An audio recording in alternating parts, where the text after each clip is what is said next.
ठीक है. So we are at balance of payments, very important chapter, balance of payments, one of the last pillars of our economic syllabus. From a mains point of view, I would rate it 5 on 10. From prelims point of view, I would rate it 8 or 9 on 10, right? See, concepts are asked in prelims, and mains mein newspapers and economic survey is asked, right? So that is why, and that will continue through our groups. Okay, I will create a group where I will keep on posting what is important, what is not important, and I think I'll create a WhatsApp group as well as a Telegram group, so that my WhatsApp is now activated, so that we'll be able to do that as well. Okay, so let us quickly revise. I have saved these screens. Let us quickly revise. I hope you know what is balance of payment. It is nothing but a statement of assets and liabilities. Sorry, a statement of incomes and inflows and outflows. It is a statement of all transactions which India or Indians do, be it government, be it non-government, be it government or be it private. They do with people or government outside India. So anything government to government within India, government to government, or private to government or government to private, anything as far as it is cross country, as far as it is cross border, it can be it will be calculated or it will be included in the balance of payment. Yes or no? Very good. Okay. Then the second thing we saw, there were a lot of parts, inflows and outflows. There were a lot of parts, partitions of inflows and outflows. We saw this is called as current account, this is called as capital account, this is called as trade account, this is called as invisibles account. Okay. These are capital in nature, these are long term in nature, these are high amounts in nature. We should focus our policy to make them stable. Yes or no? Very good. Right. Then these are goods, these are services, transfers and income. STI ho gaya hai. Then you can run a deficit on trade account, deficit on invisibles, deficit on overall current account, deficit on capital account as well. ठीक है, very good, very fine. Let us continue. Then we have something called as bank run. We just saw in the banking chapter. We have something called as import cover. Import cover is nothing but the amount of time, the duration of time you can sustain your imports with the existing level of foreign exchange reserves without going to market, ठीक है. चलो, very good, we have understood this, sir. Balance of payment crisis, we saw कि हमारी वाट लग गई थी. We were in a deep crisis, we were in a deep what do we say, we were in a deep trouble, we were in a deep problem, we were in a deep hole, and then we came out with some measures. We'll see those measures in another chapter on LPG. We'll see economic history wala chapter. Then these were the 4 terms which I told you to keep your attention on. These were the 4 very important terms: depreciation, appreciation, revaluation, devaluation. Now what is the difference? Please try to recollect what is the difference between these 4 terms. The difference between these terms is that whenever any country loses its value due to market forces, it will be called as depreciation. Whenever any currency loses its value due to action by central bank, due to action by government, due to any artificial actions, due to any artificial interventions, it is called as devaluation. ठीक है. Whenever a currency increases in value due to market forces, it is called appreciation, but whenever it is done artificially, it is called as revaluation. Did you understand this? Yes. We will move ahead now. Very important concepts I am going to tell you. Very important concepts. See, now let us analyze one by one. Let us speak about current account, and I hope you know the differences between current account as well. Current account can be divided into trade account, yes or no? Trade account, and it can be divided into invisibles. Now this invisibles will have 3 parts: services, transfers, income. Yes or no? Remittances are transfers only.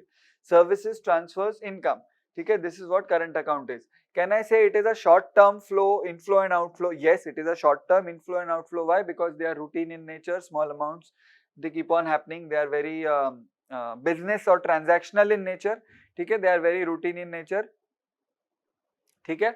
Now, if I tell you we are having a trade account deficit, which means trade account mein outflows are more than inflows. If I tell you I have invisible surplus, which means outflows are more than inflows, and then overall current account would be deficit would be determined, and then that will further contribute to the overall surplus or deficit of balance of payment. Itna samjha? Did you understand what is current account, what is capital account, what is trade, what is services? ठीक है. Now we told about depreciation and I hope you know the difference between depreciation and devaluation. Depreciation is action resulting due to market forces. Devaluation is action resulting due to artificial interventions. Revaluation is an increase due to artificial interventions, and appreciation is due to market forces. Sir, what artificial things are you talking about? So let me take you to the way of exchange rate, ways how exchange rate is determined. See, $1, कहाँ गया ये, कहाँ है ये? $1 is ₹72. This is today's exchange rate. Okay, very good, very good.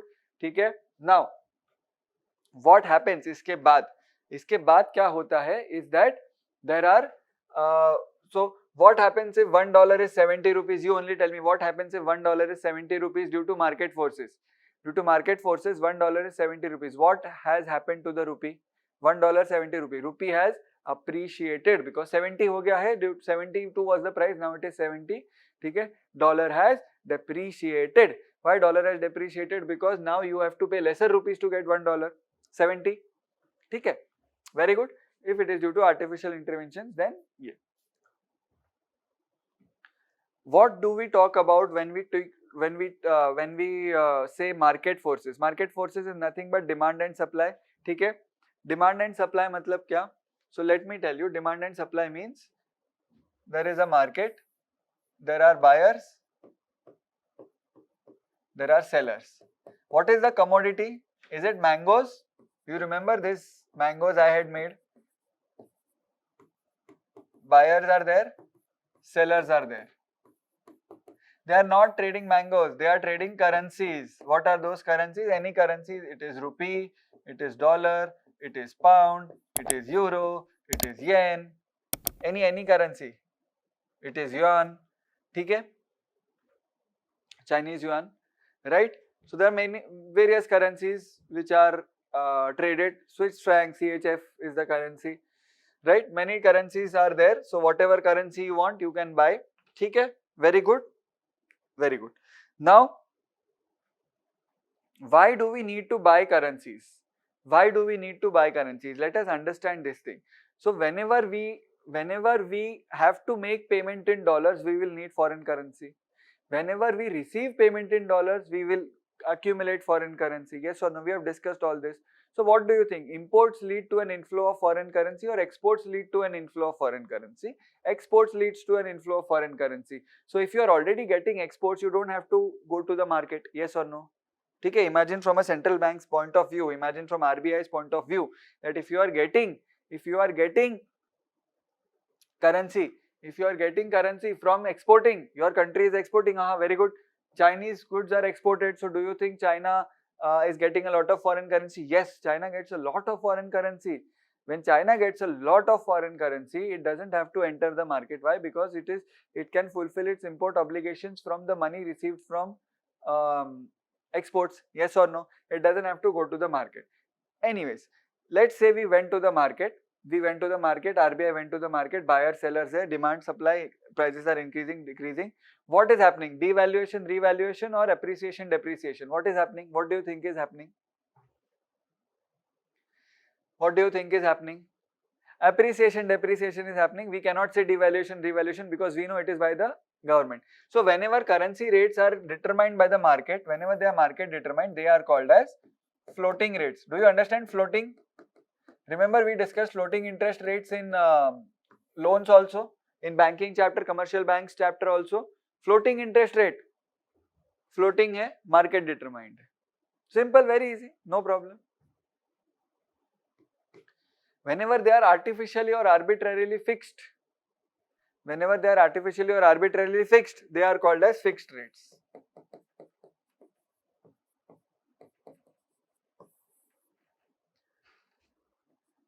They are called as fixed rates, fixed interest rates. Now I hope you understand floating. Very simple, market determined ऊपर नीचे. How floating works? Let me give you an example.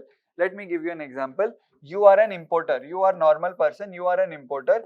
Do we need petrol? Yes, we need petrol. Where do we get petrol from? We get petrol from various countries, Iran, Iraq, USA, Saudi Arabia, etc. We get petrol from various countries. Okay, let's say you are getting petrol from USA. For the sake of simplicity, you want to buy crude oil, you want to buy petroleum, etc. You take petrol and you import, yes or no? So today $1 ka rate is, let's say, 70 rupees. For the sake of simplicity, we'll keep round figures only. Yes, figure मानते हैं, it is 70 rupees, ठीक है।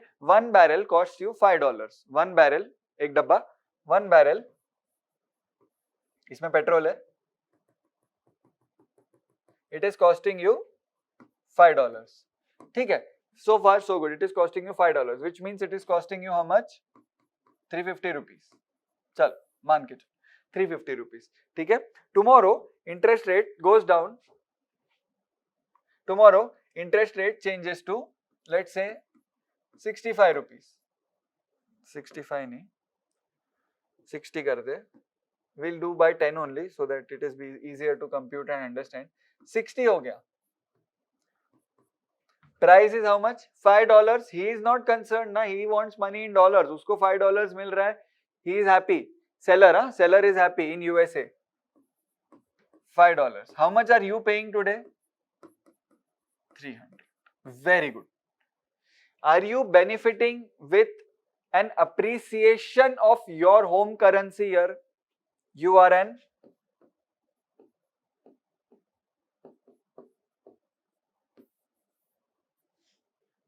importer.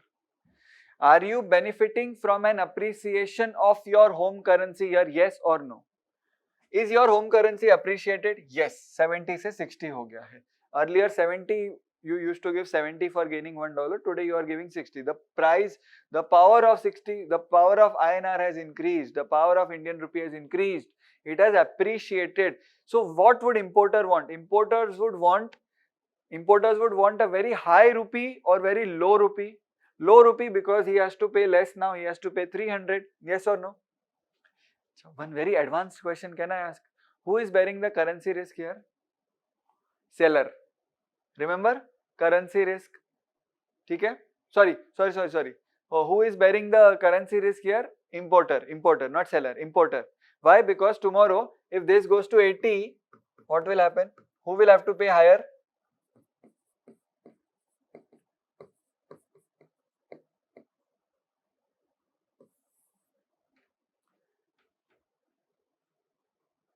ठीक है, 8 5 40 आता है basic maths. 400 rupees he will have to pay. So currency risk is borne by the importer. Yes or no? Because he is telling ki give me dollars. I don't know, I don't mind whether you have to shell out 350 or 300 or 400. I want dollars. In this case, dollar has depreciated. In this case, in 80 case, dollar has appreciated and rupee has depreciated. I hope you are able to understand this much. So what would importer want? Importer would want rates to be as high as possible or as low as possible. Importers would want maximum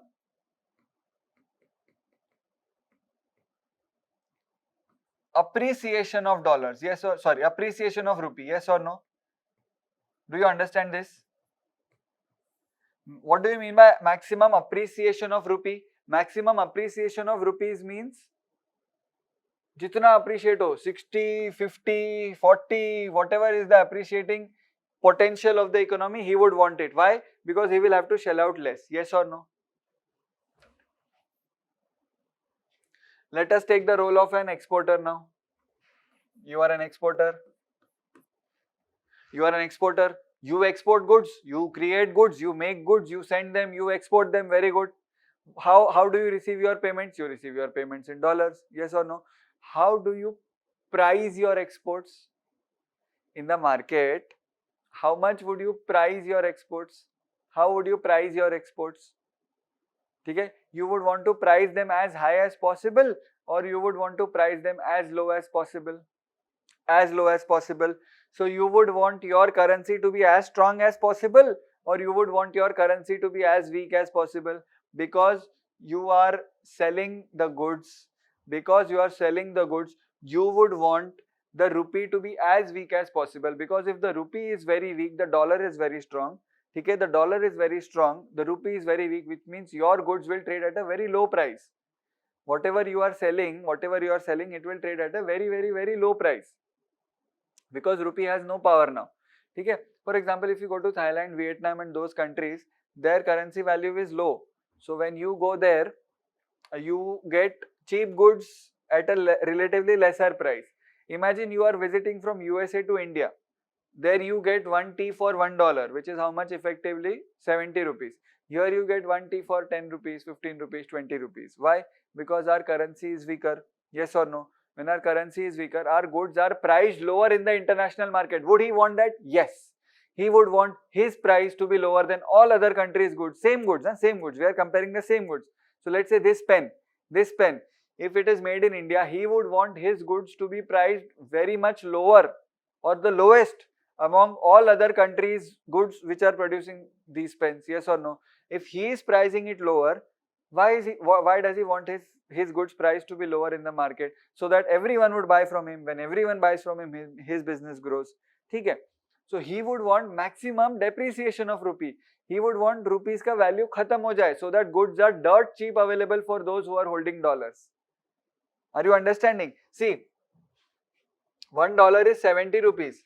ठीक है? $1 is 70 rupees. अभी उल्टा सोचो. If he was pricing his goods for 70 rupees in the international market, he has sent his goods, one pen, 70 rupees in the international market.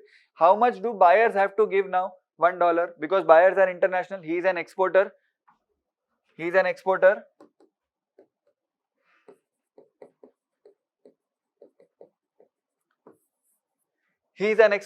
or no? He would want, so he is selling goods for 70 rupees. So he will go in the international market and he will say 70, discount, 70. People will not understand what do you mean by 70 and all. What do you mean by 70? He will say, sir, as per current rate, 70 divided by 1 equal to $1, sir. $1. He will say people will buy goods. Tomorrow what happens? Rate goes to 60. ठीक है? So if $1 is 60 rupees, but his price is now 70 rupees. He is not changing his price. Always keep in mind, sellers are not changing their price. It is how much the buyers have to pay, have to shell out. That is what is changing. So he will keep his price at what? 70 rupees. Now when he keeps it at 70 rupees, when the rate is $1 is 60 rupees, ठीक है? $1 is 60 rupees. So 70 rupees कितना होगा? Cross multiply करो. Getting it? Suppose it will be $1.1. Yes or no? It will be $1.1. Because if $1 60 rupees का worth है, then 70 rupees will fetch you little bit more than $1. You go to buy a mango, he tells you कि 60 rupees का one mango, sir. You say, I have 70 rupees. Give me one mango and one slice of another mango because I have 10 rupees extra. Yes or no? Barabar? So if he is asking 70 rupees for this pen, he will again yell on the next day 70. Buyers will say ki 70 we don't understand how much in dollar terms. He will calculate and he will say, sir, $1.1, sir. It is expensive now. Yesterday it was $1. Today it is more expensive. By 10 cents it has become expensive. $1.1, sir. Yes or no? Do you agree with this? So earlier he priced it at 70 and sold it for $1. Next day he priced it at 70 and sold it for $1.1. Right? Uske baad what happened? 80 happened. 1 rupee is worth 80. ठीक है? It is worth 80. He is still pricing it as 70 only. He is still pricing it as 70. So earlier $1 was 70. Now $1 is 80 rupees. Which means for 70 rupees you will get less than $1 because you have to give 80 rupees to get $1. How much he will price? He will price 70. But I am just giving this as a rough estimate. It is not exact. But when he will go third day to 70, he will say 70 rupees में तो $1 भी नहीं आता है. So to convert 70, he will say it is $0.9 because $1 is 80 rupees now on the third day. ठीक है? His price would reduce. Now see, normal logical sense what he says कि I would sell at this price, yes or no, because I want my price to be as high as possible, right? But in the world market, when you are competing among so many people, what is the strategy? What do you think is the strategy when there is a lot of competition? To price lower, quality assuming it is same. We have to assume quality is same for this purpose. But how do you think he will survive the competition? How do you think he will say ki, yes, I want to sell more? He will try to sell it at this price. See, here it is 10 cents, okay? But if it is even $10 and the quantity of trade is in billions of units, just imagine 1 billion units, 1 billion pens into $10. socho how much is the difference the buyer is saving. So what will buyer look for? He will buy it at $1, 1.1 or 0.9. Buyer will say I will buy it 0.9. There will be hundreds of buyers in queue to buy it 0.9. Yes or no? You go to buy mangoes. So it is a game between shifting roles between buyer and shifting roles between seller.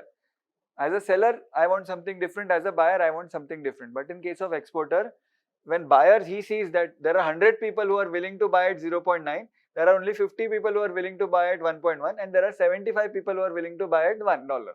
So he will go for 100, yes or no? So he would want his price to be 0.9. Now for this price to be 0.9, he would say, what was the rate? The rate when it was 0.9 was 80 rupees. When this was 80 rupees, so he would want maximum depreciation of rupee, so that his goods are priced the cheapest in the export market, so that he gets maximum number of customers, yes or no? So he would want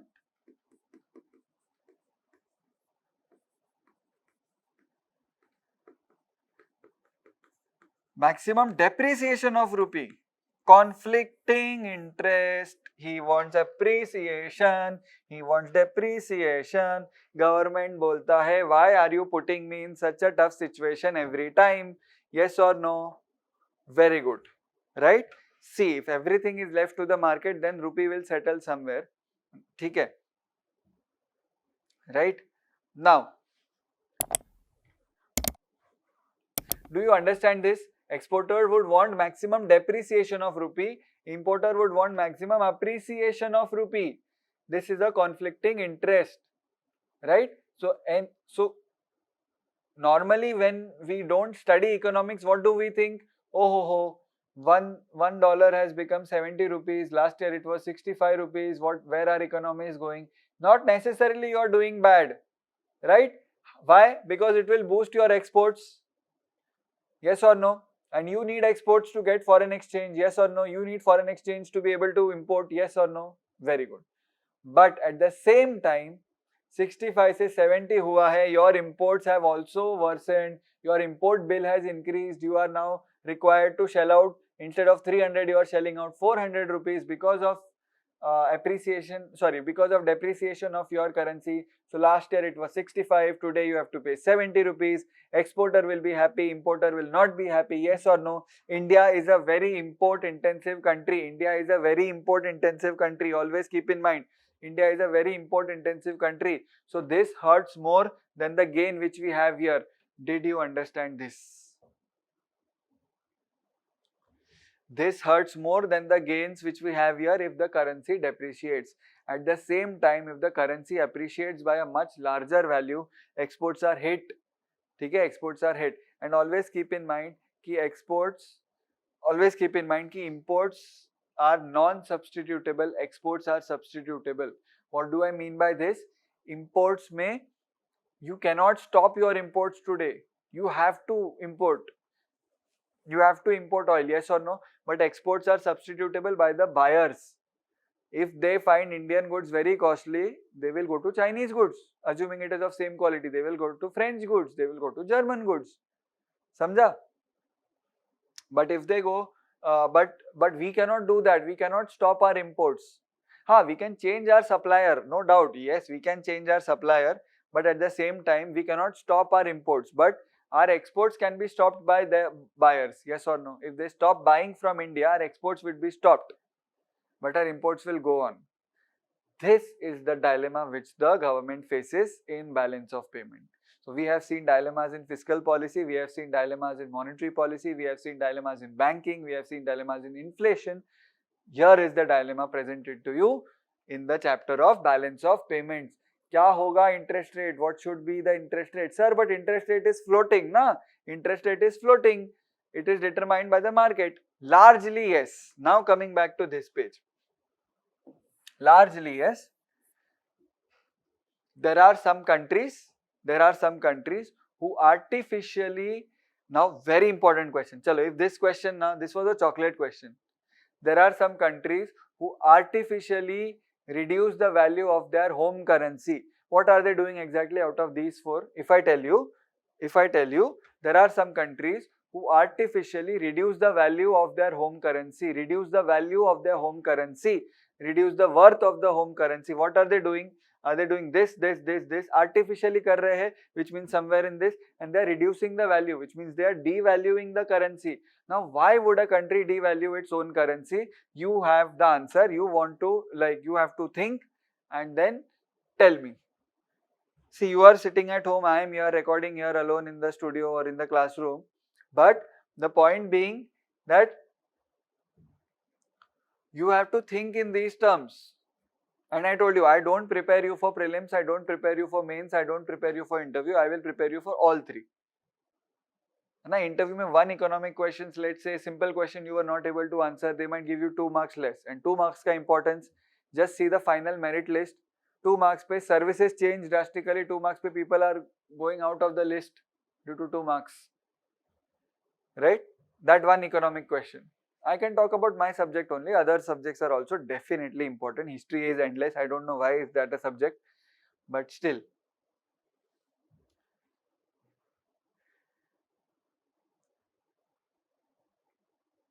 If you ask me honestly, my favorite subject is IR, International Relations. It is sensible subject, it is fairly analytical, little bit factual, and it is interesting.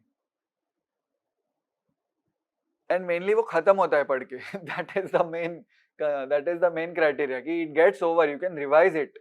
Subjects like polity, history, they are very big. Why would a country devalue its own currency? What do you think? The answer is, we know ki what happens when a currency's value is reduced, what happens, who is happy, exporters are happy. So if you are importing less but exporting more, what would you do as a country? What would you want to do as a country? You would want to devalue the currency. If it is not depreciating automatically, you would want to devalue your currency, yes or no? Sir, how to devalue the currency? You only tell me, how would you devalue the currency? If you want to devalue the currency, how would you devalue the currency? ऐसे ही लिख देंगे $1 is 60 rupees. How would you devalue the currency? What do you think? How would you devalue the currency? If it is not happening as per market forces, how would you do? You, your government, your central bank, how would you do? You want to devalue your currency, you will flood the international market with your currency. ले लो. Artificial है, it is not market demand supply based, but you would flood, you would artificially increase the supply. Bank, government, central bank. ठीक है? The number one country which does this is China. China, China. Because China's economy is mainly export dependent. You only see na, Chinese goods are everywhere, not only in India, they are there in USA, everywhere Chinese goods are there. So for them, exports are more critical compared to imports. They also import a lot, no doubt. But for them, exports are more critical compared to imports. And when they export more and more, they want to export more and more, they will artificially devalue the currency. They will artificially go for devaluation. They will artificially reduce the value of their currency. How will they do that? They will flood the market with their currency. They will flood the market with their currency. They will start buying dollars. They will start buying dollars. They don't have any need for dollars. They will start buying dollars. What will happen? Artificially, dollar will get revalued and yuan, Chinese yuan or renminbi, it is called rupee and paisa ka wo hai wo, renminbi, it is also, then value of renminbi would or Chinese yuan would start devaluing. समझा? ठीक है? These are the actions taken by China. I will show you live. I will show you. See, I don't plan these things कि जो है वही दिखाऊंगा मैं, जो आता है वही दिखाऊंगा. If something is there which we have not covered, we'll cover it later. Right? चलो. China devaluation. See this. The impact of China devaluing the yuan in 2015.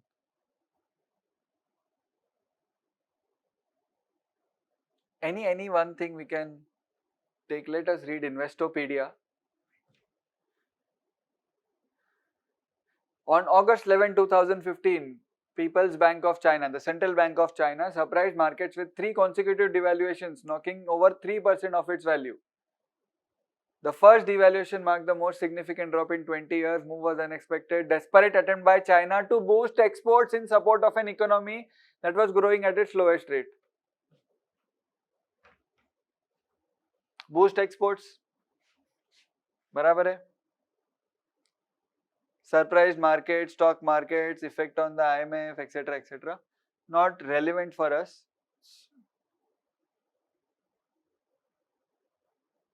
Does China devalue currency? Why is China's currency getting weaker? Why has the US? Hindu hai, 11th August to all 11th August articles only we are reading.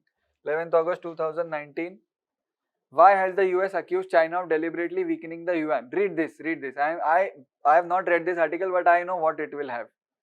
Okay? The story so far. Let us read together. On Monday, the US designated China as a currency manipulator. Oh, revaluation and devaluation artificially. Currency manipulator. The move came immediately after PBOC, the Chinese central bank, we have RBI, they have let the yuan weaken past the psychologically significant CNY7, ठीक है, to the dollar mark. The yuan, it is important to note, was at this level against the dollar more than 10 years ago. The present devaluation of currency has gained significance in the light of ongoing trade war between USA and China. See, if there is a trade war between two countries, to boost exports, China has devalued its currency. The tag of a currency manipulator does not mean any penal action. ठीक है, this is fine. Why has the US taken this stand? See this. The US believes that China has been deliberately weakening the currency in order to boost exports to the US. USA कोई boost export ना, which has been trying to discourage the import of Chinese goods into the US. US is saying, अरे we don't want to import, but that is cheaply available. कैसे रोकेंगे? How will you stop? Right? By imposing high tariffs since early this year, this will be more clear in WTO also. This high tariffs and all will be more clear in WTO chapter. ठीक है? While the tag of currency manipulator is largely symbolic and it is also worth very important line. Good yaar, this article has this line. It is also worth noting that PBOC exerts far more direct control over the exchange rate of its currency by intervening in the forex market, by intervening in the foreign exchange market, by intervening artificially in the foreign exchange market. Other central banks such as US Federal Reserves usually employ general monetary policy tools which they use to regulate money supply in the overall economy. Regulate money supply means ki if let's say if say rupee is depreciating I'm using the word depreciating, rupee is depreciating very fast, not good for our imports, not good. So RBI, what it will do is RBI will reduce the flow or reduce the slide of rupee. It will try to reduce. It will not artificially do anything, it will manage. I mean, yes, in a way it is artificial, it is intervention, but that is the job of central bank to ensure ki more or less market may play rahe. See, this is a market. When you tell someone to get out, it is artificial intervention. Okay? This is a market, four walls. When you desperately call someone in, that is artificial intervention. But if people are pouring out of the market, you try to keep them within the range. You try to tell them not to leave. You try to tell them ki, don't stand outside, come in. It is not artificial. It is a range. I would say it's a range. Okay? So although, sorry, कहाँ गया? Which they use to regulate the money supply in the overall economy to weaken or strengthen the exchange rate. So yes, all central banks artificially do it, but they don't do it with the intention of boosting exports or curbing imports. They do it to provide, to reduce or to prevent excesses. Excess appreciation भी नहीं होना चाहिए, excess depreciation भी नहीं होना चाहिए. That is the intention. This word is very important. Deliberately weakening the yuan. Many analysts believe that while PBOC may have intervened in the forex market in the past, today may see this, selling dollars to prop up the value of yuan against the dollar to market starts to push the yuan down. So what they are saying is, many analysts believe that while PBOC may have intervened in the forex market in the past, how? By deliberately selling yuans to weaken the currency. Sell rupees, weaken the rupee against the dollar. It is no longer the case, which means now central bank PBOC does both ways. Instead of, they believe that PBOC today may be in fact selling dollars in the forex market to prop up the value of the yuan against the dollar as the market tries to push the yuan down. So if the market is trying to push it down, you have to bring it up. कुछ तो reasonable होना चाहिए. Why? Because you want to balance the interests of imports and exports. Always remember this. That is the key to balance of payment. Why is China letting the yuan weaken against the dollar? Devaluing a currency is a common ploy employed by economies that face a slowdown in order to help boost demand for their goods, exports. A currency is devalued or weakened using the central bank to increase the supply of the currency in the forex market. Very good. This allows more units of the currency to be purchased using fewer units among other currencies. Same rates. In case of the yuan, increasing its supply will allow more units of it to be purchased in exchange for fewer US dollars. This is a way of transferring more of purchasing power to buy Chinese goods from the hands of local Chinese into the hands of Americans. Because यहाँ पे you are increasing imports, you are increasing the value of imports, because when you are devaluing, now not depreciating, when you are devaluing your own currency, your imports are becoming costlier and your exports are becoming cheaper. So exports increase, imports also increase. Okay? So we are transferring purchasing power from Chinese goods in the hands of Americans. In this case, in the hands of Americans. The Chinese believe this will help boost the value of China's exports and also kickstart growth. Remember X minus M, the fourth pillar of aggregate demand, X minus M. Now his role has come into picture. Now in case of India, what is happening is that export import more or less same hai. In fact, imports are more than exports. So that is why we don't allow currency to slide down. Because our imports are more than exports, they will have a detrimental effect on aggregate demand, GDP. Are you understanding? X minus M, M is more than X, which means it is negative X minus M, negative figure hai wo. So now if rupee depreciates, that negative figure would increase, which would cause a dent in your aggregate demand. But in China it is reverse. Uska X is so big, X of China is so big that it continues to support its X, so that GDP increases. See the correlation. Just wow. Just imagine the correlation. ठीक है? Since the Chinese economy has been witnessing a general slowdown, the growth dropping to 27-year low, it is no surprise that China has to depend more heavily on exports as a way to boost demand for its goods, GDP. Because demand agar export se aayega, if exports are there, if Indian goods are demanded all over the world, suppliers will start production, they will invest in machinery, they will employ new people, they will buy new machinery. C plus I would also increase because of X minus M. What does this mean to the global economy, etc, etc. WTO chapter mein it is more relevant, that is why I am skipping this. Did you understand the gravity of the issue here? Right? Coming back to the floating rates and fixed rates wala system, coming back to this, when arbitrarily RBI decides, I am using the word arbitrarily, ठीक है, calculation होगा, but not based on market demand supply forces. When RBI decides कि $1 should be 50 rupees, khatam, then that is called a fixed rate. When RBI decides कि $1 should be as per market demand, it is floating interest rates. ठीक है? Very important. When RBI decides $1 should be in the range of 65 to 75. Range. Let market determine whether it is 66, 67, 68, 69, 70, 71, 72, 73, 74, 75. But after 75, we would take strict action. When RBI decides that, it is called as a, very important, it is called as dirty float. Very, very, very important. It is called as a dirty float. Lot of words, na? Dirty, clean loans, dirty loans, secured, unsecured loans. It is called as a dirty float.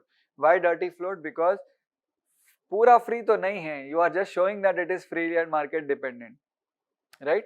But if it is fixed, then we call it as a fixed regime. Now let me tell you a very interesting story. What happened is, India earlier had a fixed exchange rate regime. These are known as exchange rates, foreign exchange rates. These are known as exchange rates. So India earlier had a fixed exchange rate regime. Fixed exchange rate regime.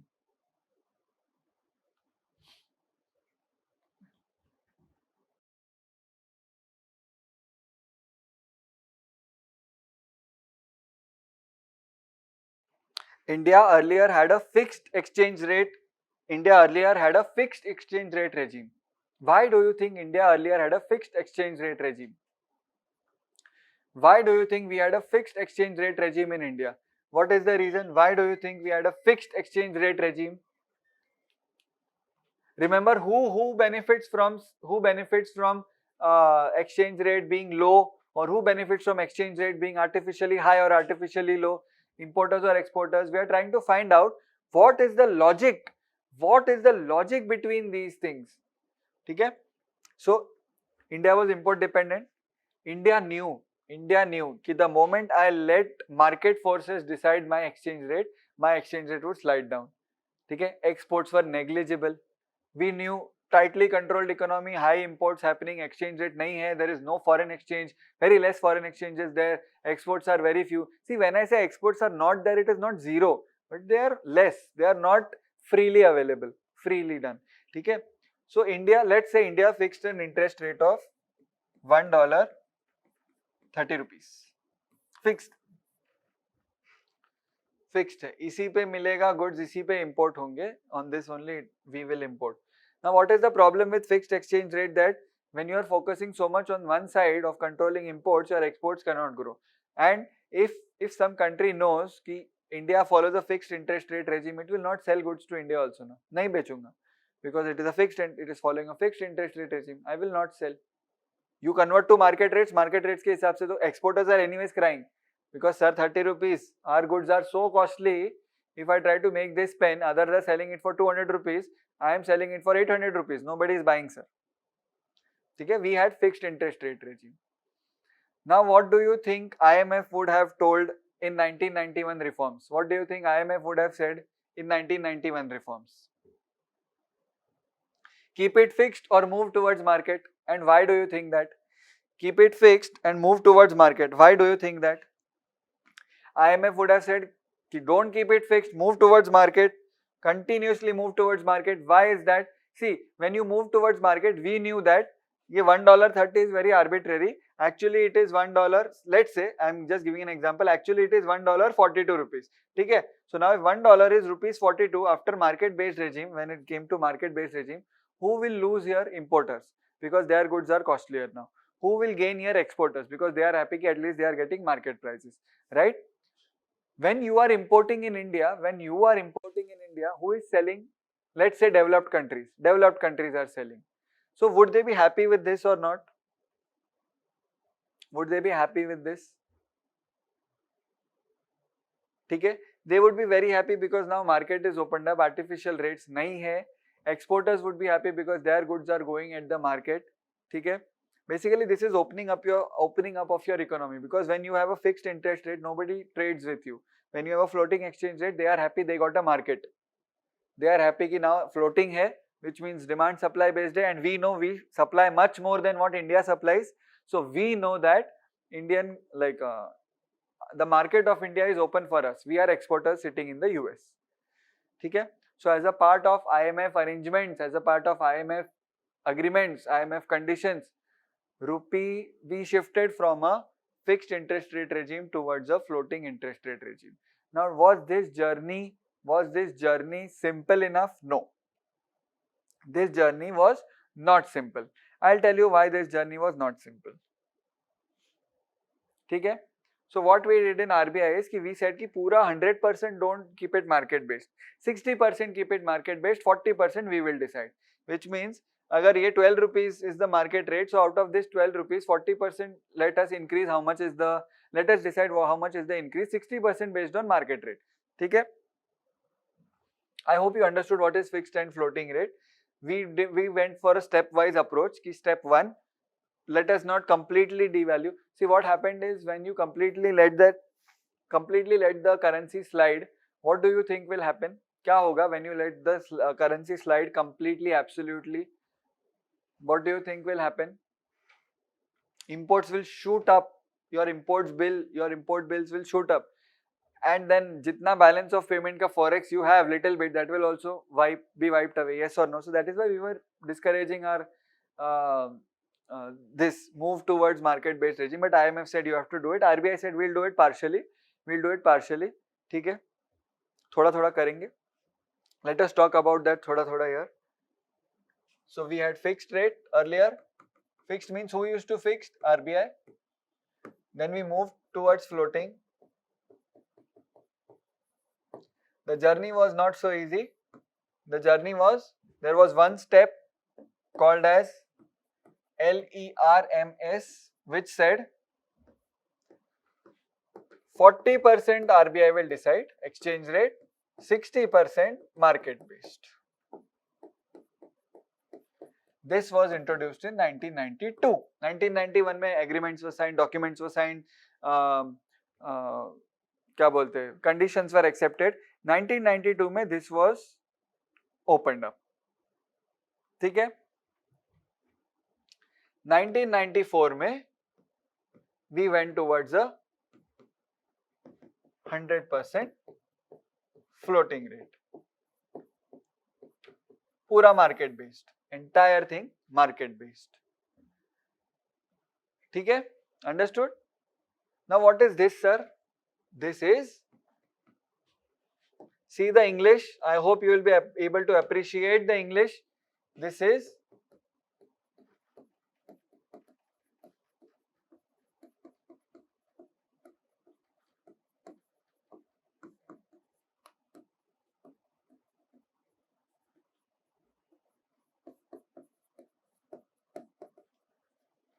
LERMS, Liberalized Exchange Rate Management System. LERMS, Liberalized Exchange Rate Management System. LERMS, Liberalized Exchange Rate Management System. Earlier it was fixed.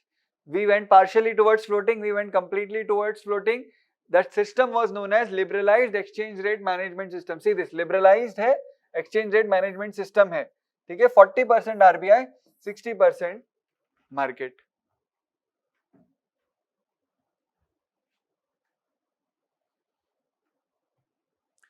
ठीक है, so this was the journey of our exchange rate system. Now what do we have, sir? Now what do we have, sir? Do we have a dirty float? That is the question here. Do we have a dirty float now? Is our float dirty? Do we have a dirty float? We don't have a range as such. We don't have a range as such. To be very honest, we don't have a range. ठीक है? We don't have a range. But at the same time, RBI intervenes when absolutely necessary. RBI intervenes when absolutely necessary. In 2013, you must have, or you will read probably, in 2013, rupees slid from 47 to 57 in a period of 3 months. And then further it slid down to 62, 63, 64. बहुत हो गया. You know, it slid down a lot. A lot means a lot. It slid down a lot. Now what to do? Now what is to be done? Then RBI intervened. RBI said कि इतना sliding नहीं चलेगा. This will not work. We have to, sell dollars. Yes or no? When you sell dollars, you increase your supply of dollars. Dollar value reduces. Rupee appreciates or revalues. Little bit in between appreciation and revalue. Yes or no? Because we are not doing it to gain anything. We are just doing it to protect ourselves. So I call India's system as somewhere in between full float and dirty float. Yes or no? It is not entirely dirty also because we don't have a range. जैसे monetary policy का we have a range of 4 plus minus 2%. We don't have a range for dirty float. What we have here is, we have a andaz ki if it slides too much, this is not determined by RBI. RBI makes these calculations every day and decides ki whether it is good or bad for the economy. So what I call this as, we have a managed float. It is, I feel it is a managed float. This is not a term in books or anything. For understanding, I call it as a managed float. Managed float means it is floating, 99% floating, 1% RBI will intervene.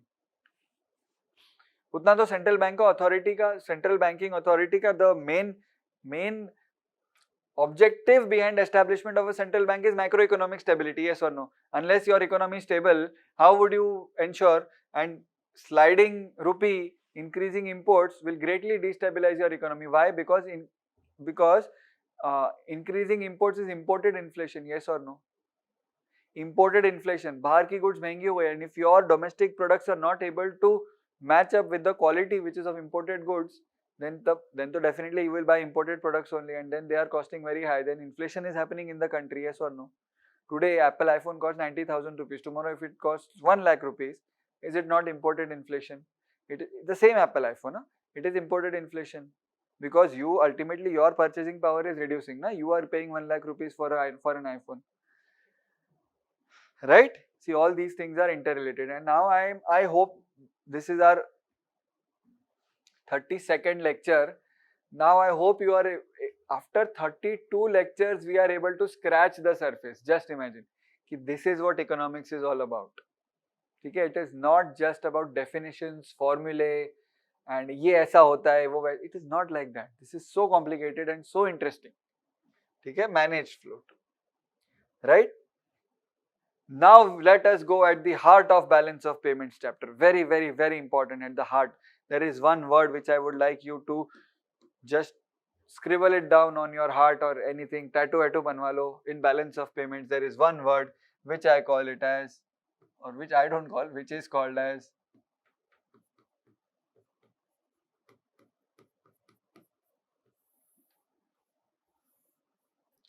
it is called as convertibility. It is called as convertibility. What do you mean by convertibility, sir? Convertibility. What does the English meaning of the term convertibility convey? क्या लगता है?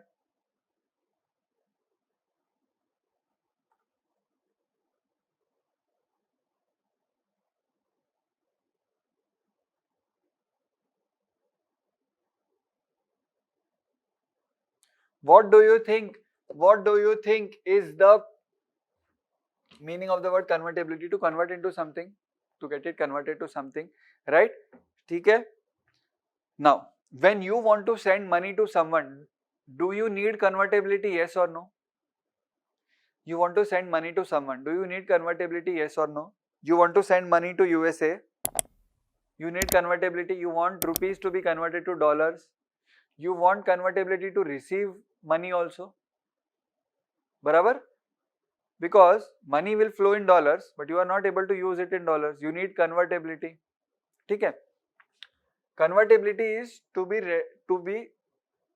there are some words. Possibility of readily being convertible, readily convertible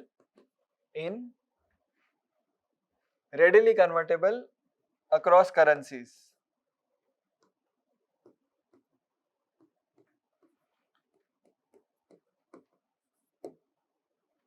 Okay, readily convertible, rupee to dollars, dollars to rupee, etc. So readily convertible to another currency is called convertibility. Now what do I mean by readily convertible? And क्या sir, क्या बोल रहे हो आप? कब से बकवास कर रहे हो? What are you saying? Let us come to this. If I tell you, you are exporting goods, inflow is coming. If I tell you, you cannot receive more than $100 in a day, is it a restriction? Yes, it is a restriction.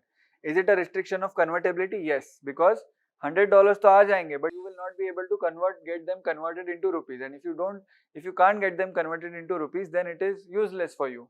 Similarly, for imports, if I tell you, you cannot import more than $100, which means it's a restriction on convertibility. So convertibility means without restriction, without any limit. There are two things: without restriction and without any limit. Without restriction means only U10 can get it convertible, U10 cannot get it convertible. Restriction. Without any limit, only up to 1000 you can convert, or you can convert unlimited. So can I say, if there is no restriction, there is no limitation, can I say there is full convertibility? English hai? It is getting convertibility, bas facility hai. If I say there is no restriction and no limitation, can I say that it is convertible? No, not convertible. Can I say it is fully convertible? Yes. I hope you are understanding this. This is the heart of the chapter. Iske baad the heart is over. After that, we'll deal with the lungs and then we'll finish off the chapter. Right? Fully convertible.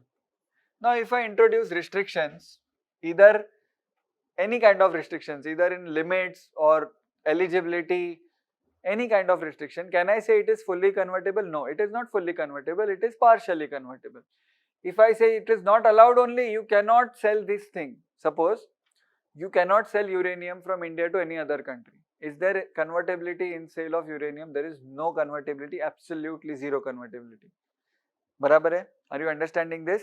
ठीक है? So when we speak about convertibility of rupee, we say that convertibility is nothing but ability to convert one currency to another. Ability to convert one currency to another. Now if I ask you a question, ki what do I mean when I say there are restrictions on trade account convertibility? What do you mean by this line? There are restrictions on trade account convertibility. इसका मतलब क्या है? Which means कि you can import export up to a certain monetary limit, or you can import export certain goods, not all goods. कुछ तो restriction है, any restriction. It can be monetary limit or it can be goods also, whatever goods you have and all, right? So is it a restriction? That we'll see what is the restriction, but there is some constraint of freedom. Okay, there is some constraint of freedom on trade account, on account of trade account. If I say trade account is not fully convertible. Similarly, if I tell capital account in its entirety is not fully convertible, which means what? You cannot convert money in terms of dollars. So when I say trade account is not fully convertible, I mean that dollars cannot flow out of India. Who has to flow dollars out of India? Imports. So they cannot flow out of India. Exports say I have received $500. I say trade account is convertible only up, imports are convertible only up to $200. So you can pay $200 for imports, $300 you cannot pay. Simple. Now why are the restrictions required? What are the restrictions? We are going to see. But first of all, did you understand the concept of convertibility? That is the important question. Right? Now I will give you, there are two types of accounts here, current account and capital account. I hope you are able to understand this. Very, very, very tricky question. I am going to wait 1 minute 90 seconds for you to think and tell me. Full account convertibility, no restriction convertibility is risky, unadvisable, bad in current account or capital account?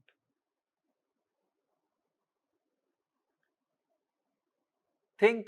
Take 1 minute. Aram se take 1 minute and think.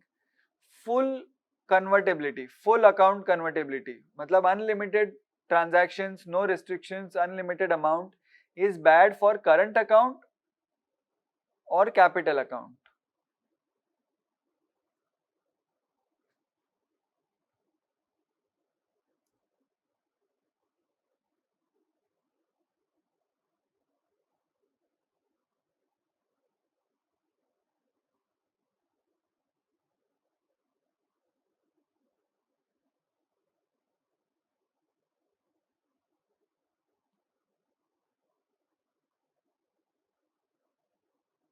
What do you think?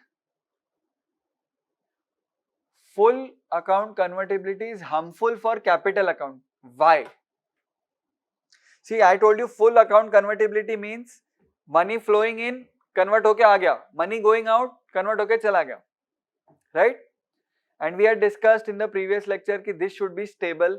If you are coming in, you should stay here, and if you are going out, you should go. You should not come again. Okay? So if you are coming in, you should stay here. Which means what? I gave you an example of Amazon $2 billion investment in Maharashtra. If let's say Maharashtra adds a clause to the contract कि Amazon cannot withdraw the investment for 5 years, what will happen? If Amazon is genuinely interested, then only it will come. One. Secondly, Maharashtra is ensured of 5 years investment, it will stay. Can Amazon remove that $2 billion investment in 5 years? No, it cannot. There will be penalty and all, etc. वो ठीक है. But it cannot. As per the agreement, it cannot. One. Secondly, can I say that this transaction is not convertible to the extent of 5 years? It is not. Not convertible means even if Amazon wants to take its rupees away from India, it cannot get dollars against it. Not convertible. Not allowed. Okay?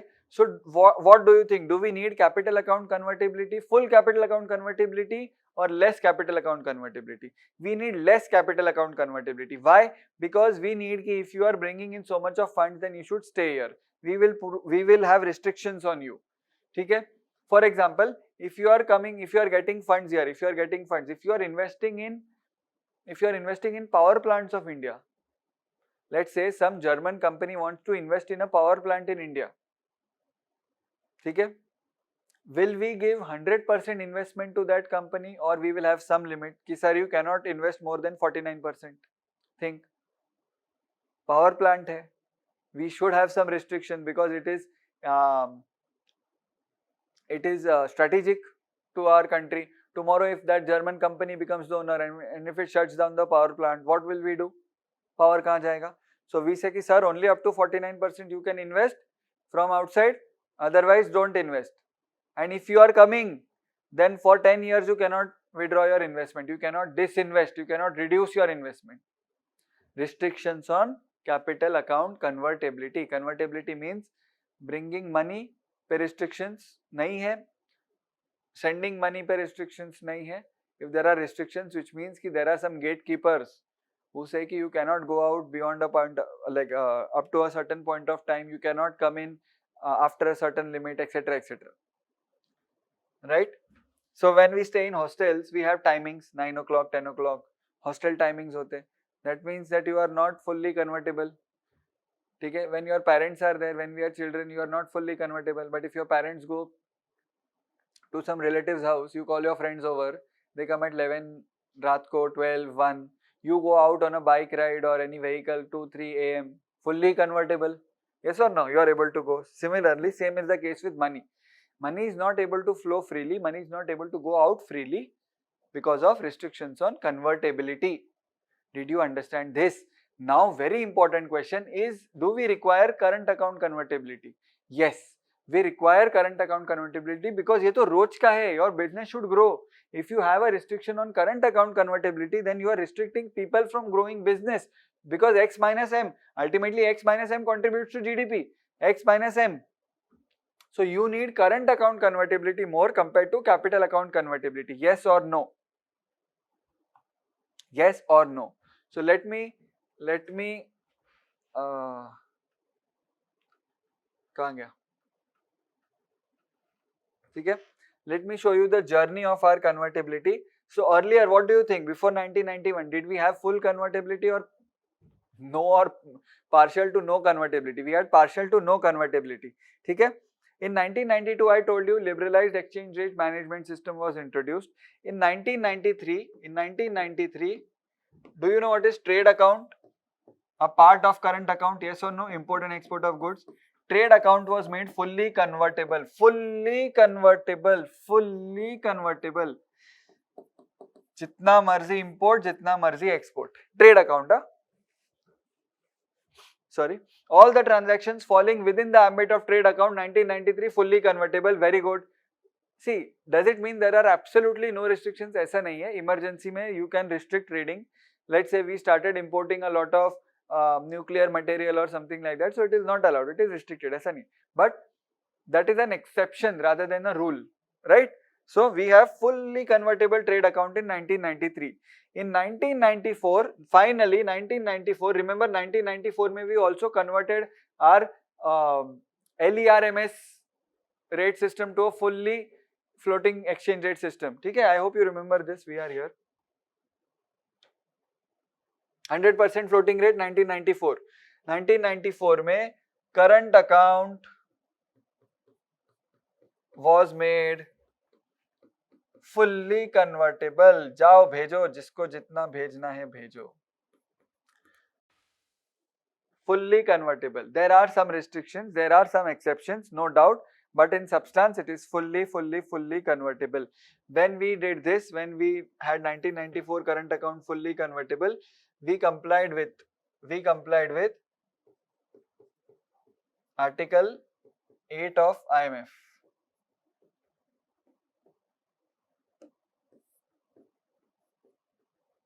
IMF had a lot of conditions on us, I hope you remember. So we complied with Article 8 of IMF ki make your currency fully floating and make your current account fully convertible. ठीक है? I told you capital account cannot be made fully convertible. Reason being it is a very huge inflow. It should be stable. Yes or no? Very good.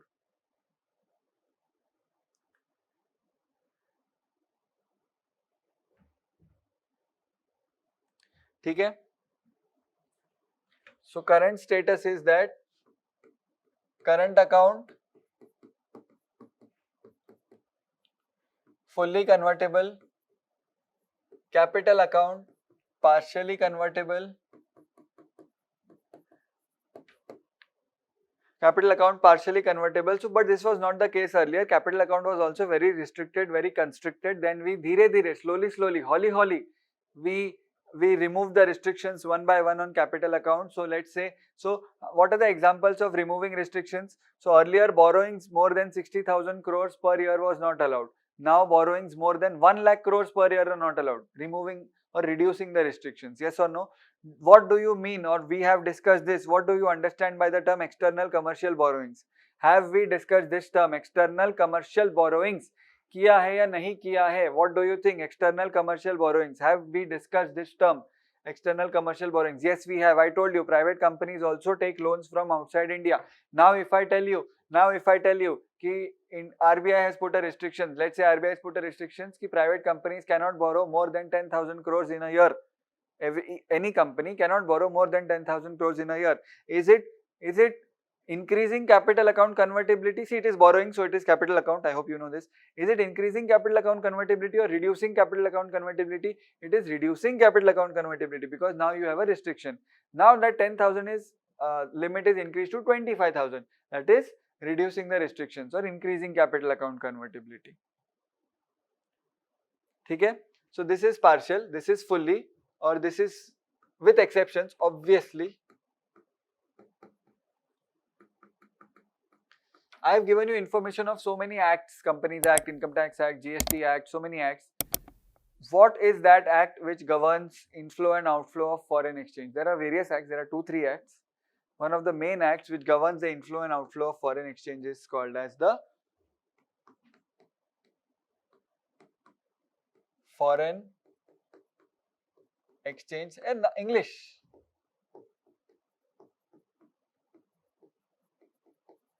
Management Act 1999. It is also called as FEMA, F-E-M-A, FEMA. So it has, FEMA has this restrictions on current account, capital account, what is allowed, what is not allowed, where can you purchase, for what purposes can you send dollars, for what purposes can you receive dollars. Now interesting thing is this act came in which year? 1999. Can you correlate? In 1991 we had signed IMF conditions, it took time. 1994 slowly we liberalized our exchange rate system, we liberalized our current account, we liberalized our capital account also, not completely but partially. I will tell you in WTO chapter in 1995 WTO was set up and India was a founding member of WTO. Dhire time taken, 1999 Foreign Exchange Management Act was brought in. This is a very relaxed act. We had a very restrictive act in this place. We had an act for foreign exchange. Okay? It was called as Foreign Exchange Regulation Act. This is the earlier act. This is now it is repealed. Foreign Exchange Regulation Act. Now see the difference between the words. Before 1999, we had something called as Foreign Exchange Regulation Act, FERA, right? After in 1999, FERA was repealed and it was replaced with Foreign Exchange Management Act. So now you don't regulate foreign exchange, you manage foreign exchange. Regulate means what? Rules banao, aisa hi hona chahiye, this should be there, you make rules and all. But now you manage it. Unless something adverse happens, you will not intervene. That is Foreign Exchange Management Act and not Foreign Exchange Regulation Act. Is this clear? Is this absolutely very clear?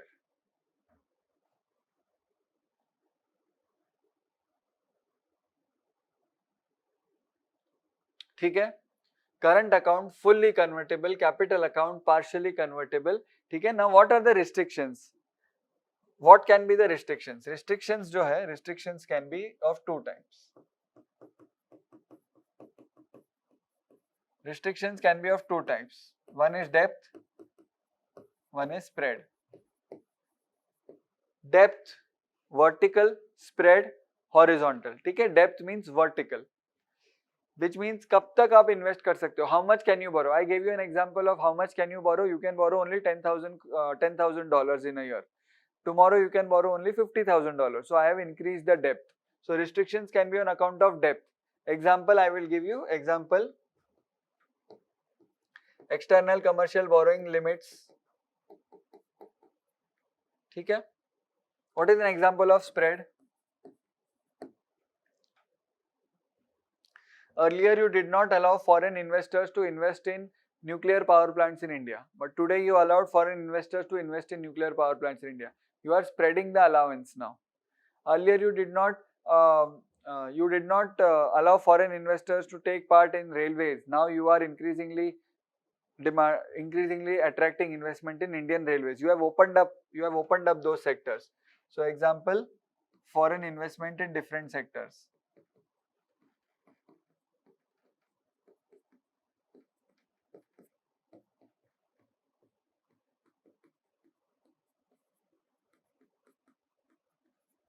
Now always bear in mind that when we speak about one sector, usme we are speaking depth. When we say ki today 20 sectors mein foreign investment is allowed, tomorrow 30 sectors mein foreign investment is allowed, day after tomorrow 50 sectors mein foreign investment is allowed, we are spreading. Okay? We are spreading. Restrictions are reducing. So current restrictions are on account of spread or on account of depth. It can be anything. Okay? Did you understand this? Very simple, very simple. What do you think now?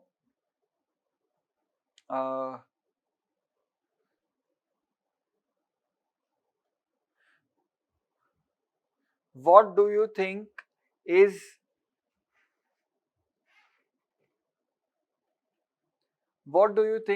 necessary to attract a lot of foreign investments? What do you think is necessary to attract a lot of foreign investments? Lot of foreign investments you have to attract, okay? What do you think is, as a thing from an investor point of view, would you invest in a country which has high capital account restrictions or low capital account convertibility, or would you invest in a country which has high capital account convertibility? Think from an investor point of view. As an investor, you would want freedom to take away your money, yes or no? As an investor, you would want freedom to remove your money anytime, or at least in a short span of time. कि ऐसा नहीं कि 20 साल तक your money is locked in. You would not be interested. So investors always look for countries which have lower capital account restrictions, which means they have higher capital account convertibility. Yes or no? Investors always look for such conditions which have higher capital account convertibility and very less restrictions.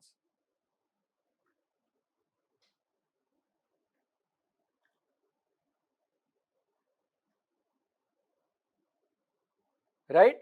So now let me take you further. Let me take you further to two new concepts. Then we'll come back to convertibility. Convertibility से कहीं नहीं जा रहे हम. Let me take you to two new concepts. One, very important. See, these lectures are very heavy to understand. They might seem very disconnected, but that is the nature of the subject. कि once you study those concepts and then make a connection, then it will all make sense, right? So one, see this. I'll give you two cases. Case A.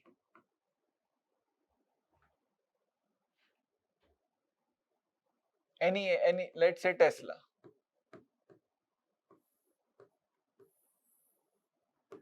Tesla coming to India to start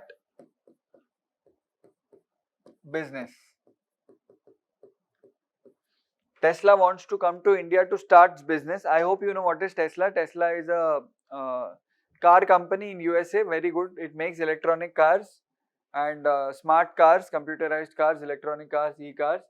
Tesla wants to come to India to start business. What would it do? It would bring in a lot of money. It would set up a godown. It would set up a factory. Okay, it would make cars, store in the godown and etc. It would set up its entire logistics channel. It would set up showrooms. It would set up retails. It would set up dealerships, etc., etc. It would do ads in India. Okay, how many foreign brands can you identify, or ads you can recollect of foreign brands? What do you think? Just try to name any foreign brand ad which you see in India. Ki this is a foreign brand. This is a foreign brand. Many foreign brands. So they come here and they start their business. So do you think when they are coming here, do you think they will come empty-handed or they will bring money with them? They will obviously bring money with them. Yes or no? They will completely, absolutely bring money with them. So if they bring money with them, what will happen when they bring money with them? They will, so now this money, can I say this money is invested in India? See, instead of Tesla, Tata also could have started this. It is investment only. Yes or no? C plus I plus G plus X minus M में आएगा कि नहीं आएगा? It will come, right? Because it is investment. Investment is being made. Employment is generated in India. Employment is generated in India. Would it fall in current account or capital account? It would fall in capital account. It is an investment made by foreign to India. So it is an inflow. It is investment to India. It is on capital account. Yes or no? Is it foreign investment? Yes. Is it foreign direct investment or indirect investment? Is it foreign direct investment or indirect investment? Directly he is coming and setting up his shop. ना वो directly दुकान खोल रहा है. He is opening his shop directly. Yes or no? Is he taking anyone's help? I'll explain in the second scenario. What do I mean by help? Directly he is opening here. Second scenario. This is India. Tesla देखता है. Tesla sees. Tesla wants to start business. Tesla sees. Tesla देखता है कि there is already a warehouse. There is already a car factory. There is already a warehouse owned by Tata. There is already a factory warehouse owned by Tata.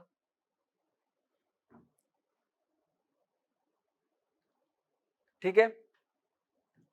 What Tesla does is, pay attention, what Tesla does is, who is owner of this? Tata. What Tesla does is, Tesla buys shares of Tata. Kitna? How much? Greater than 51%. Now what happened? Can I say Tesla has become the owner of this factory and this warehouse to the extent of its shareholding? Whatever, 51, 81, 91, 100%. Yes or no? Here he opened his own shop. Here he is investing in someone who has his own shop. But when in the company decisions would be taken, who would have majority power?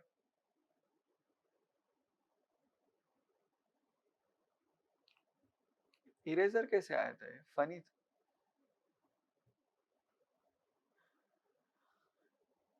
Are you getting it? Are you getting it? When Tesla would come, it would come directly. When Tesla would go through Tata, it would come indirectly. Do you agree with this? It is buying shares of a company who has its dukan. समझा? This is indirectly. Yes or no? This is indirectly. ठीक है? Right? This is called as, very important, this is called as foreign, because foreign है, foreign से आ रहा है. He is investing directly. Oh, he is investing directly. Foreign direct investment, FDI.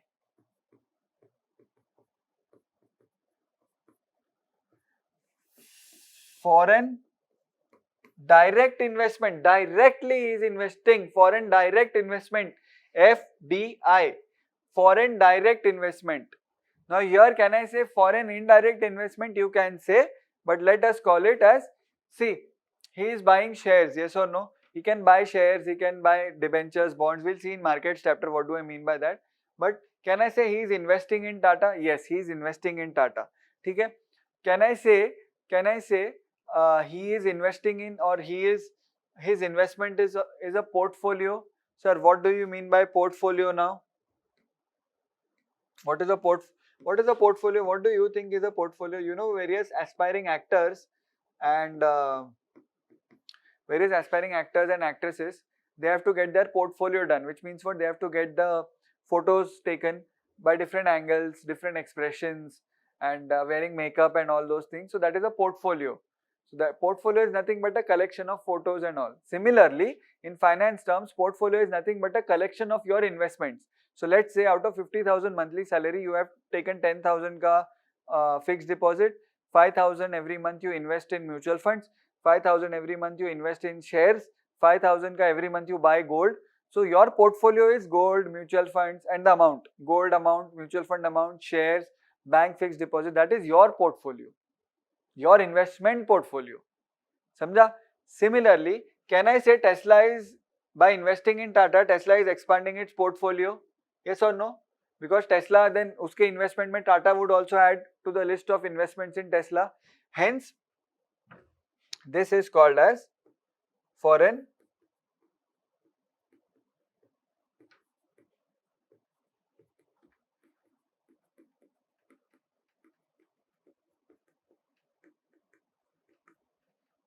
portfolio investment, FPI.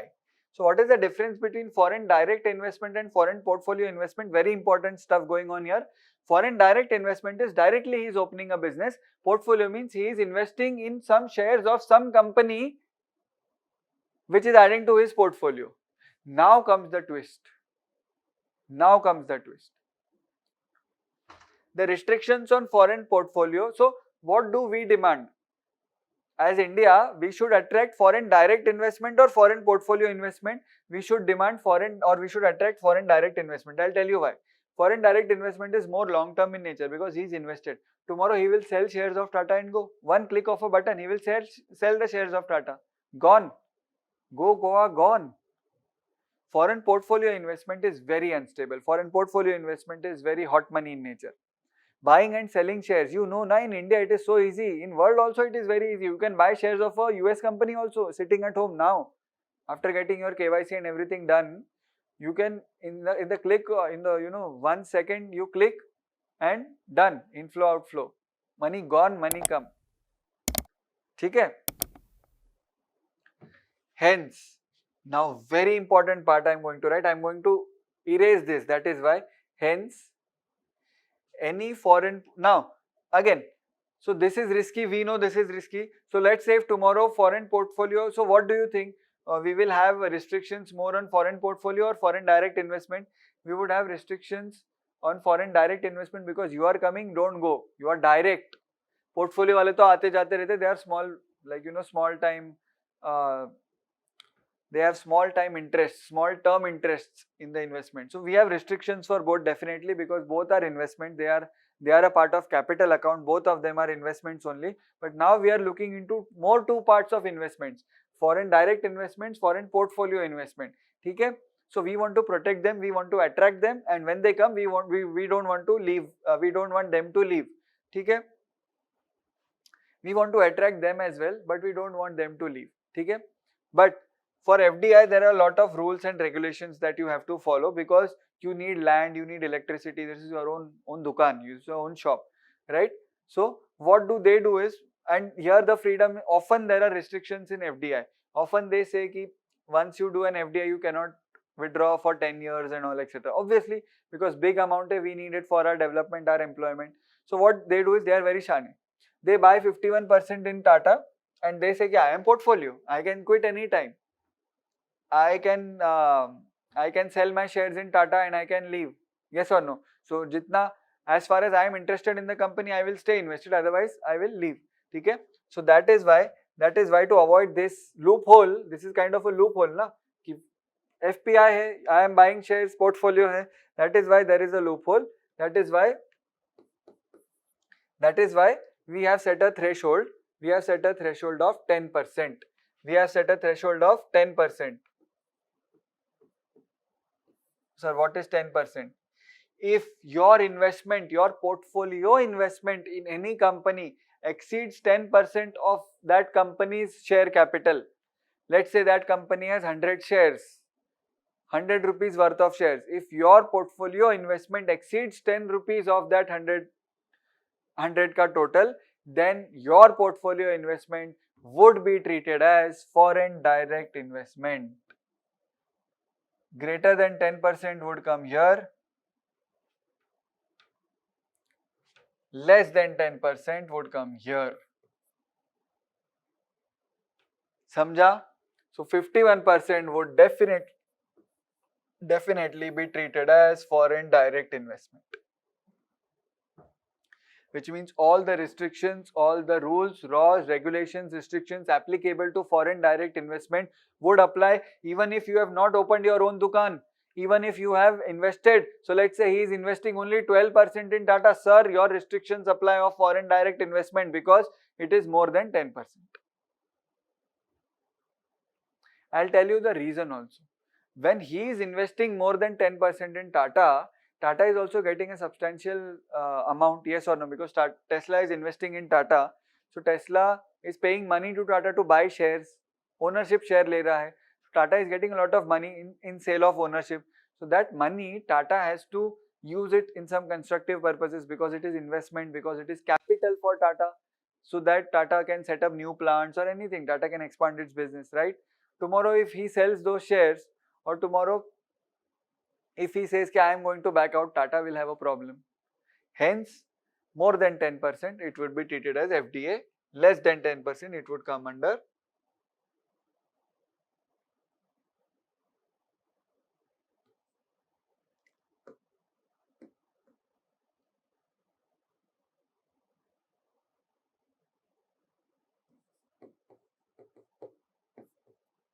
more than 10% it would come under FDI, and less than 10% it would be treated as foreign portfolio investment. So you can come, you can go, but only up to the extent of 10%. 10% of what? 10% of the total share capital or total share number of shares of the investee company. Investee, not investor. Investor is Tesla, investee is Tata. Did you understand? So let's say Tesla also invests in more 10 different types of companies, some pharma companies, some motor companies, some steel companies, etc. etc. So portfolio hai, but the moment it reaches 10% ka level in any of those companies, so let's say it invests 9% of in Ranbaxy Pharma. Ranbaxy is a company, pharmaceutical company. So it invests more than 10%, very good, FPI. More than 10% आ गया, 9% तक ठीक है, 10% तक ठीक है, more than 10%, it came to FDI. Now my question is, more than 10% है, FDI है, invest in Tata है, more than 10% है. Tomorrow if it sells, so today let's say it is 30% and he sells 25%. समझा? 30% है, treated as FDI, foreign direct investment. He has invested in Tata 30%. Now tomorrow he sells 25%. Remaining is only 5%. Then what would it be? Would it be a foreign direct investment or foreign portfolio investment? What do you think? What would it be? Are you understanding the question? Have you understood the question? It was more than 10%, but now it is less than 10%. So now what is the situation? Earlier it was FDI, no doubt, but now after selling, what is it? Is it an FPI or is it an FDI? So the answer is,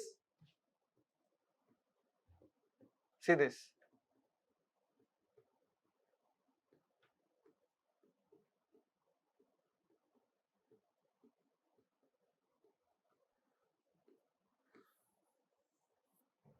Once an FDI, always an FDI. एक बार जो मैंने commitment कर दी तो मैं अपने आप की भी नहीं सुनता हूँ.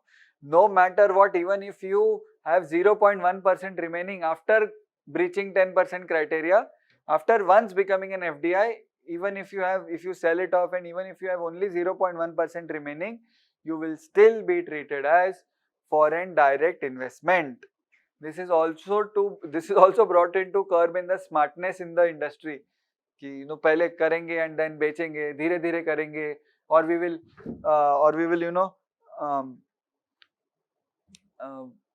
Purchase through various subsidiaries etcetera etcetera. So once an FDI, एक बार आप पे थप्पा लग गया, once an FDI, always always always always an FDI. So it is like once a criminal, always a criminal. Even if you have a lot of good behavior in your life, once you go to jail or once you are arrested or anything, you are always treated as a criminal by the society. अरे ये jail गया था, अरे इसने ये किया. Be it for any reason. Let's say you have stolen money because your family is very poor and you needed food. So once you go to jail or that criminal charges is put on you, even after that, if you lead a model life as a citizen, excellent citizen, helping poor people, always doing public service, always doing social good and everything, still you will always be labeled as a criminal. That is a societal problem, but this is economics. Once an FDI, always, always, always an FDI. Did you understand? Yes or no? Very good. These are crucial concepts we are discussing here. FDI, FPI, foreign portfolio investment. Okay? Do we have full convertibility? Do we have full convertibility? We have current account full convertibility, capital account partial convertibility. Do we have full convertibility in case of invisibles? Yes, because it forms a part of current account. So we have full convertibility when it comes to invisibles. Yes or no? ठीक है, once an FPI, FDI, always an FDI. Now I will tell you one another term. See, this foreign portfolio investment, who are they? Are they individuals or are they MNCs or are they corporates? They are everyone.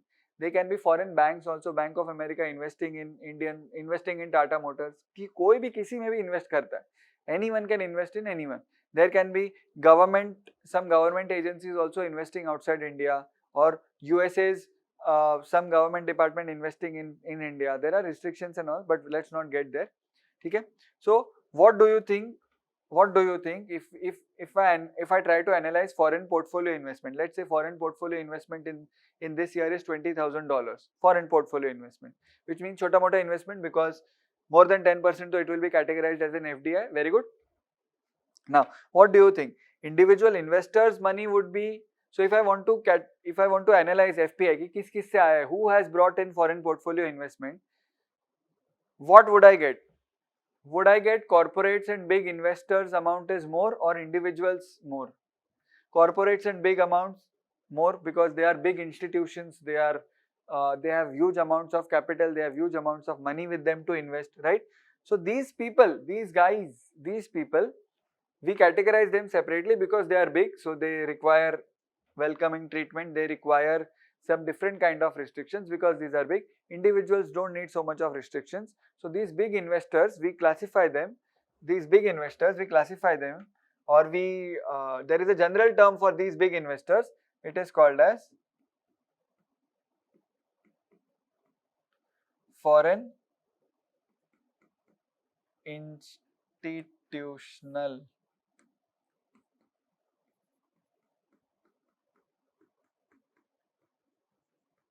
investment or investors. Foreign institutional investment. हाँ, आज मैं गिर ही रहा हूँ यहाँ से वहाँ. Foreign institutional investment, FII. It is called as FII. ठीक है, it is called as FII, foreign institutional investment, FII. It is nothing. It is just foreign investment bought by institutional investors. Investors who are institutions and not individuals. Investors who are institutions, not individuals.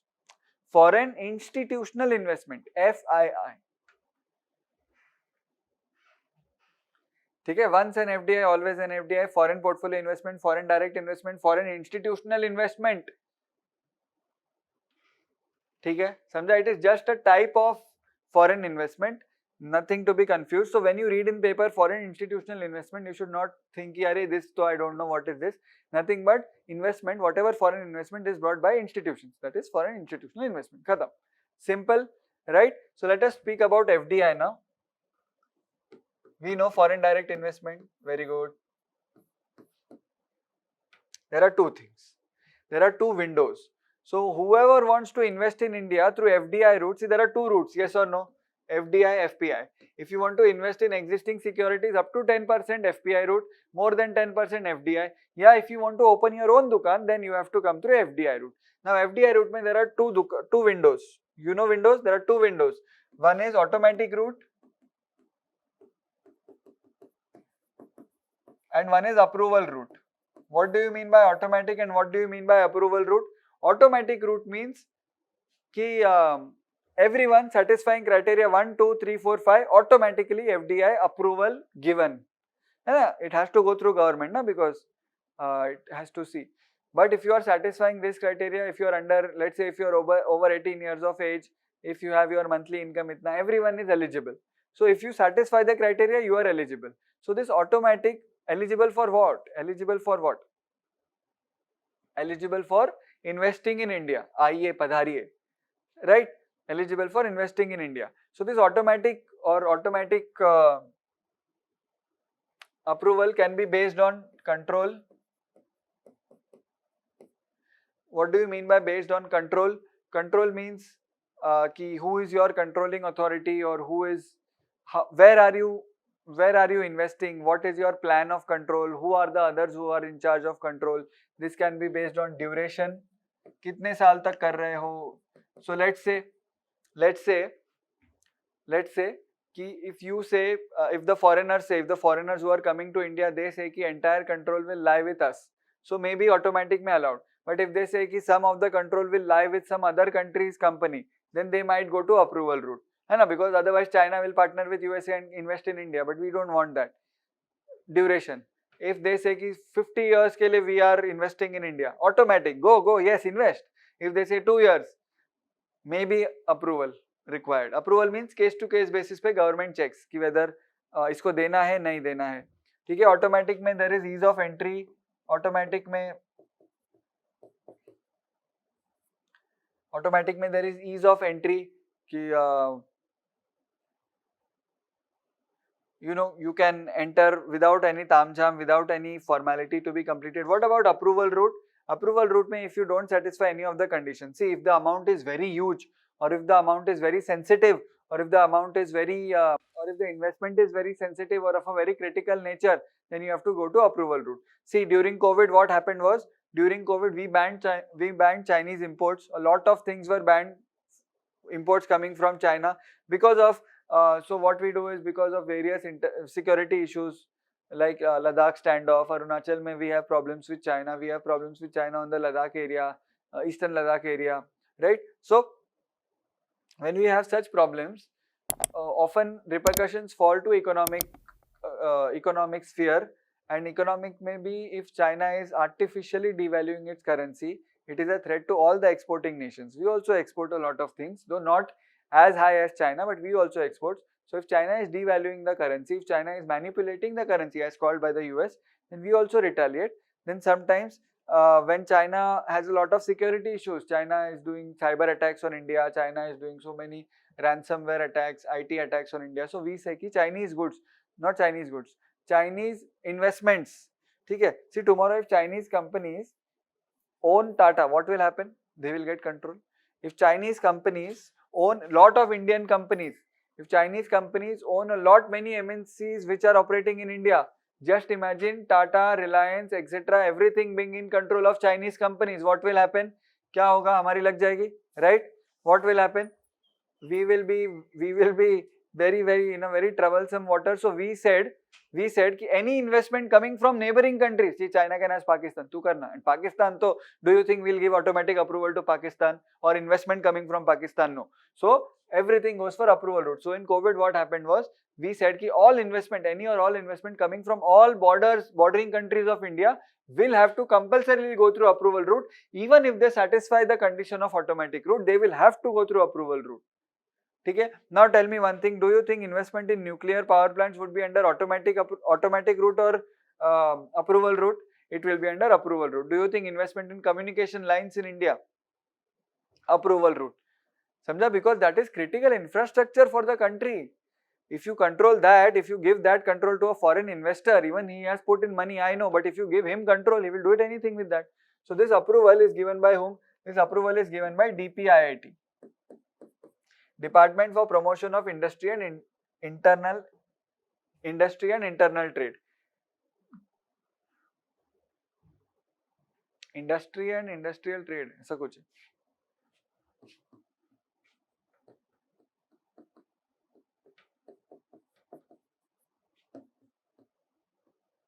This is the department.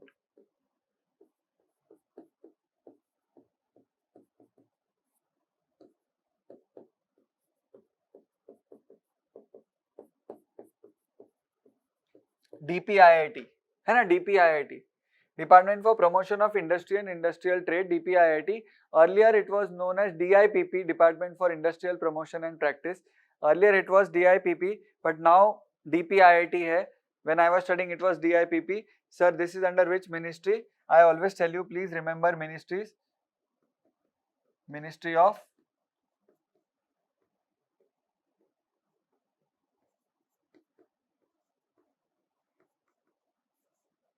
Ministry of Commerce and Industry. They will give approval. They will give approval.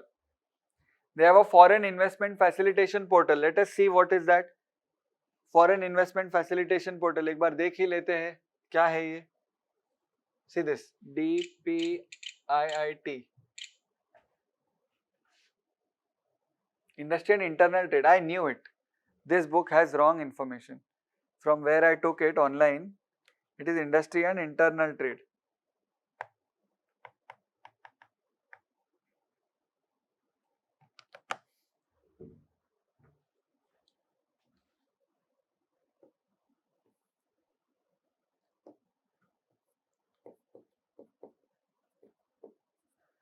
Internal Trade.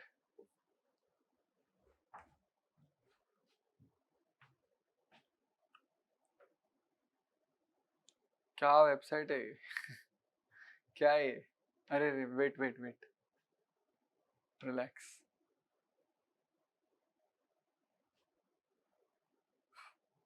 Some fancy thing, na?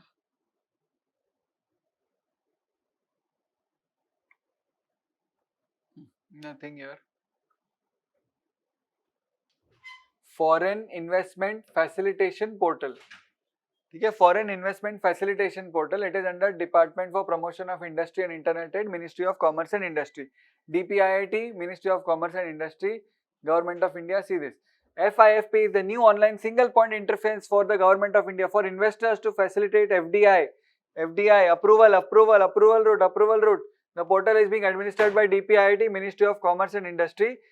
Facilitates single window clearance. Single window means you only have to take approval here and then you will be done. ठीक है, approval route. Upon receipt of the FDI application, the concerned administrative shall process the application as per standard operating procedure. Nodal officers के पास जाएगा, SMS alert दिया जाएगा. This is one stop shop for any kind of foreign direct approval, any kind of approval you require under this window, under approval window, FDI.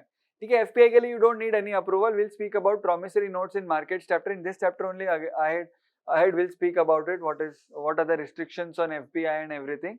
But very important to understand is that FDI is under two windows: automatic window, approval window, and then less than 10% goes under FPI, and if it is more than 10%, indirectly if it is more than 10%, it will go to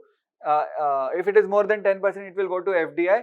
वैसे खुद की दुकान खोल रहा है तो if it directly go in FDI, but if it is buying someone else's shares and then increasing it to more than 10%, it will go to foreign portfolio investment. And once an FDI, always an FDI. Always keep this in mind. ठीक है? So I will give you. Let us stop here. I will give you 1 second to just pause and then you can copy. So मैं एक second I'll just give and you can copy. This is done. I think this was done in the last lecture. We started with this, but this I hope you know. So you can pause here if you want to write about floating rates and fixed rates. So you can pause here. Next screen we speak about the dilemma between high exchange rates and low exchange rates. So importer would always want a maximum appreciation of rupee. See, we are talking about rupee and not dollars. Please pay attention to the currency also. And here the exporter would want a maximum depreciation of rupee because the product will be priced lower in the global market. समझा? ठीक है? So please pause here. You can write this down after you pause this. Next, evolution of exchange rate system. Earlier it was fixed, then we went to LERMS, then we went to floating, and 1994 completely floating. But we still have a managed float because RBI intervenes in between. ठीक है? So pause here. Next, convertibility. We spoke about convertibility, readily convertible across the currency at market rates. You can add some more information here. It is very important. It is what? At market rates. Freely ना, freely है. Readily, freely, no restrictions, सब कुछ. 1993 में भी liberalized trade account, 1994 में भी liberalized entire current account. सब कुछ आ गया उसमें. Pause here. Next. Then we are speaking about FEMA. We spoke about FEMA. Earlier it was FERA and all. Restrictions can be on account of depth and spread. You can pause here. Very important, FDI, FPI and the difference. So more than 10% goes to, even if it is in nature of FPI, it will be treated as FDI, more than 10%. ठीक है? and then FDI has, remember, two windows, automatic window and approval window. Okay? So now for example, if there is FPI आज 9% है, today it is 9%, tomorrow they increase it to 2 more percent, so 11% हो गया. So then after that they will fall here. Now if they satisfy all the criteria, कोई problem नहीं है, then automatic. Otherwise for that extra 2% they will have to take approval of DPIIT. समझा? So you can pause here. Right? We'll continue with the balance of payments chapter in the next lecture. थोड़ा बाकी है, हो जाएगा very fast. I am eagerly waiting to show you MCQs because mains की हमने बात की है. We have seen the past year questions, we have analyzed them somewhat, but prelims questions we haven't seen yet. But I'm sure you will be able to solve most of them when we see them in the further lectures. I hope you understood this. For any doubt, anytime you can message me on WhatsApp or Telegram, and I will reply it as promptly as possible. Thank you so much. I'll see you in the next lecture.